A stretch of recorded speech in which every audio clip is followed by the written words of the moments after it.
തലസ്ഥാനത്തിന്റെ പൈതൃക തിളക്കമായി Ayyankali memorial hall.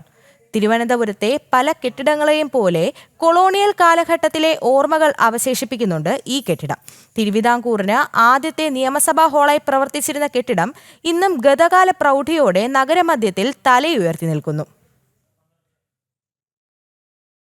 Thiruvananthapuram നഗരത്തിന്റെ iconic ലാൻഡ്മാർക്കായ Ayyankali hall, പഴയ VJT ഹാൾ, കൊളോണിയൽ കാലഘട്ടത്തിന്റെ സകല പ്രൗഢിയോടും കൂടി തല ഉയർത്തി നിൽക്കുന്ന ഈ കെട്ടിടം 2019 ശേഷമാണ് അയ്യങ്കാളി ഹാൾ എന്ന് പുനർനാമകരണം ചെയ്തത്. 1896 വിക്ടോറിയ രാജ്ഞിയുടെ കിരീടധാരണത്തിന്റെ 50ാം വാർഷികത്തിന്റെ സ്മരണയ്ക്കായി ബ്രിട്ടീഷ് സാമ്രാജ്യം അന്നത്തെ തിരുവിതാംകൂർ മഹാരാജാവായിരുന്ന ശ്രീമൂലം തിരുനാൾ രാമവർമ്മയ്ക്ക് സമ്മാനമായി നിർമ്മിച്ചതാണ് ഇത്. 1887 വിക്ടോറിയ രാജ്ഞിയുടെ 50ാം സ്ഥാനാരോഹണത്തോടനുബന്ധിച്ചാണ് വിക്ടോറിയ ജൂബിലി ഹാൾ തിരുവനന്തപുരത്ത് പാളയത്ത് സ്ഥാപിക്കപ്പെട്ടത്.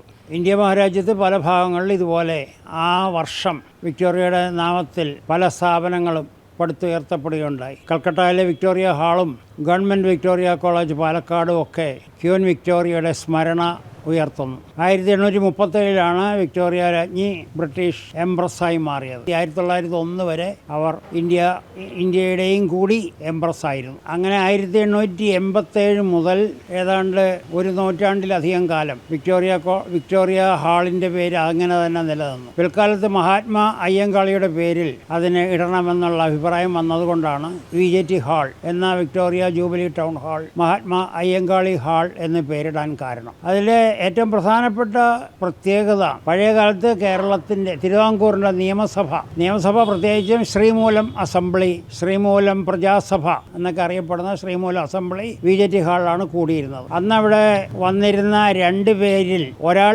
അയ്യങ്കാളിയായിരുന്നു, മറ്റേയാൾ സർ CP രാമസ്വാമി അയ്യർ. ഈ കെട്ടിടത്തിലായിരുന്നു തിരുവിതാംകൂർ നിയമനിർമ്മാണ സഭ പ്രവർത്തിച്ചിരുന്നത്. ഈ നിയമനിർമ്മാണ സഭയിലെ അംഗമായിരുന്നു അയ്യങ്കാളി. അദ്ദേഹത്തിന്റെ ചരിത്രപ്രസിദ്ധമായ പല പ്രസംഗങ്ങൾക്കും വേദിയായതും ഇവിടമായിരുന്നു. തിരുവനന്തപുരം പാളയത്ത് ഈ കെട്ടിടം പാശ്ചാത്യ വാസ്തുവിദ്യയുടെ മികച്ച ഉദാഹരണമാണ്. തിരുവനന്തപുരത്തെ പല പാശ്ചാത്യ കെട്ടിട നിർമ്മിതികളെയും പോലെ തന്നെ കൊളോണിയൽ കാലഘട്ടത്തിലെ ഓർമ്മകൾ അവശേഷിപ്പിക്കുന്നുണ്ട് അയ്യങ്കാളി മെമ്മോറിയൽ ഹാളും.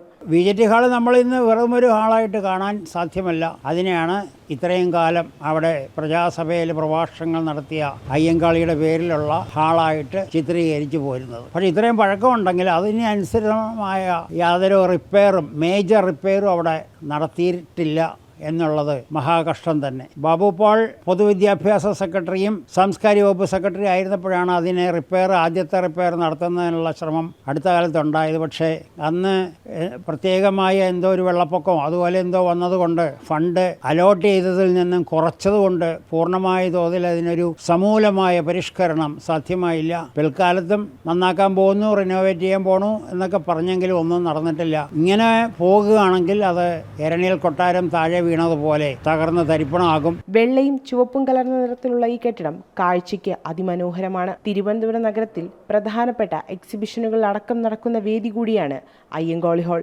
ജനം, തിരുവനന്തപുരം.